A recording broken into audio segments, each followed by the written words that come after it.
Chapter 201. Even as he left the dining hall and walked down the hallway, and even as he descended towards the training grounds, remnants of yesterday's memories still floated around a corner of his mind.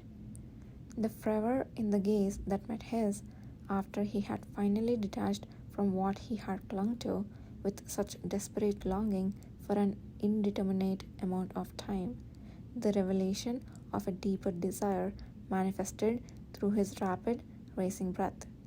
The sensation of fingertips tenderly brushing his lips the moment he closed his eyes, unable to bear the wild, unknown tumult within him. The soft laughter that echoed in his ears after he shook his head in response to the query, "Do you need healing?" before he even fully registered the profoundly quiet voice. The ticklish breath he felt over his skin. Once these memories began to surface, they lined up one after the other, and he found it absolutely impossible to stop them. Yesterday, Kishir definitely proved he was right. Yudhir was still unsure how to describe the vast and deep sense of unity he felt the moment he connected with him. It was an surreal sensation, as if everything in the world had existed for that moment. The memory of that feeling was so powerful, surpassing simple stimuli and pleasure, that he even began to entertain that peculiar thought that he was currently dreaming and that his body was still in the dressing room. It feels like my brain is paralyzed. He was aware of what he had done. However, he felt neither the expected guilt nor revulsion. Indeed, his mind must have been properly paralyzed at that time. Walking somewhat unsteadily, as though the ground beneath him was floating, Yudhir stopped when he spotted the entrance to the Imperial Knights' first training ground not far away. There was no real need to come this far, but he didn't want to head to the usual cavalry training grounds at the back today. Part of him was reluctant to run into Kishir so soon. If he couldn't concentrate properly, it would be better not to show up at all. He intended to calm his mind before entering. Enough thinking for now. At this time, the first training ground would be filled with Shin Division members struggling to control their remaining strength. Being with them, he should be able to regain his composure quickly. However, having composed himself and entered the training ground, Yudhir was met with an unexpected situation and stopped his tracks once again. "Do it properly, everyone. You're the one who can't even lift a finger but talks a lot." The training ground was in far more chaos than usual. All the members were simultaneously unleashing their abilities. As expected of the Shin Division members, who mostly possessed physical enhancement abilities or the ability to infuse energy into weapons, each attack they swung seemed powerful enough to shatter the entire training ground, but the ground, engraved with protective magic, was perfectly intact.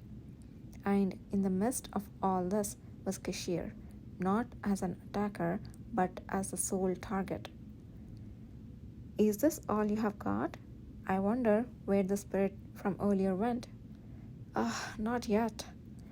At Kishir's smiling words, dressed in a dust-free light training uniform and holding only a wooden sword, a Shin Division member screamed and threw a stone with all his might.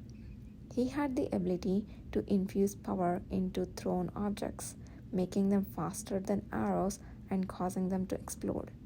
The stone he threw, wrapped in blue energy, rushed towards Kishir's chest in the blink of an eye. But Kishir easily blocked the attack with a simple extension of his bare hand. As the stone hit his palm and exploded, scattering in all directions, the Shin Division members each cursed and rolled their bodies to avoid the fragments. How many times have I said it? When it explodes, we are the ones who suffer. "That crazy bastard, I'll kill you first." "Let's stop fighting amongst ourselves." Seems like you still have some focus to spare to look elsewhere. Upon discovering the squabbling members, Kishir muttered under his breath and sprung into action. He effortlessly dodged several incoming attacks with minimal movements and appeared in front of the brawling members in the blink of an eye, looking as if he'd just taken flight off the ground. Everyone gasped, taken aback by his sudden appearance. Although it looked like he had teleported, he had merely moved at a speed that deceived their perception. I told you to train, not to fight. Kishir, admonishing them like children, lightly patted the backs of a couple of surprised members with both hands. Of course, it only looked light to the onlooker, but the recipients went flying from one end of the training field to the other without even having a chance to scream. Such was the overwhelming force. What the hell? Why was Kishir, who should have been busy with scheduled training, among them? And what exactly was happening? As he watched in stunned silence, Yudhir turned his head and saw Jimmy lying nearby, panting with an worn out look on his face. Jimmy? Ah, Yudhir. Upon recognizing Yudhir, Jimmy quickly wiped off his sweat and sat up. What's going on here? Commander suddenly said he wanted to join the training. He said he'd been feeling rusty from not moving for a long time and encouraged us all to attack him. At first, the Shin Division members laughed, thinking it was a joke, but their smiles quickly faded when they saw the commander easily take down a few members who had rushed him. Until now, Kishir had never really shown his full capabilities in front of everyone apart from participating in basic training. Several members who had been under the mistaken impression that he might not be that powerful had a rude awakening. You're still on your break, right, Yudhir? Yes. It's a shame. We could have seen who's stronger, you or the commander.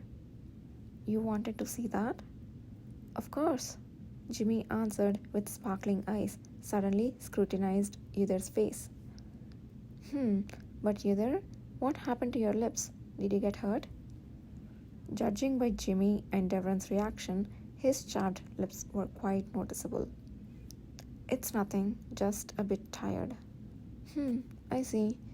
The boy, who had been tilting his head, started to scratch it and chuckled. The commander also had a wound on his lower lip today. Maybe it's because of the changing season. Saying that, he rested enough and was going back. The boy, who had been rolling on the ground holding a practice sword, walked past Yudhir, failing to catch the rare look of embarrassment that flitted across Yudhir's face. You're going again? Of course. Opportunities to challenge someone as powerful as the commander with all our might are rare. I'm going to do it till the very end. Hearing that shout, Kishir, who was far away, turned his head and spotted Jimmy and Yudhir behind him. Yudhir's eyes tensed at that moment their gazes met, but no one noticed. And shortly thereafter, Kishir, as usual, waved his hand and squinted his eyes into a smile. It was but a fleeting moment, barely enough time for him to dodge Jimmy's onslaught and throw himself backward, but it was more than sufficient to calm the chaos that had been swirling in Yudhir Aile's head. He hasn't changed. A quiet voice echoed in his tranquil heart. Kishir's demeanor hadn't changed one bit from yesterday. He was still smiling at Yudhir with no hint of falsehood in his gaze. He was vastly different from the image of him lingering in Yudhir's memory after the manifestation incident during his previous life. Could this man, who had just beamed as if light crowned his head, be the same man who had displayed in silence, forcing a smile onto his parched lips then? The fact that everything was indeed changing from his previous life had finally hit him. Yes. Yesterday's events were not accidents, but transpired entirely due to his and the man's will. It couldn't have been the same as before.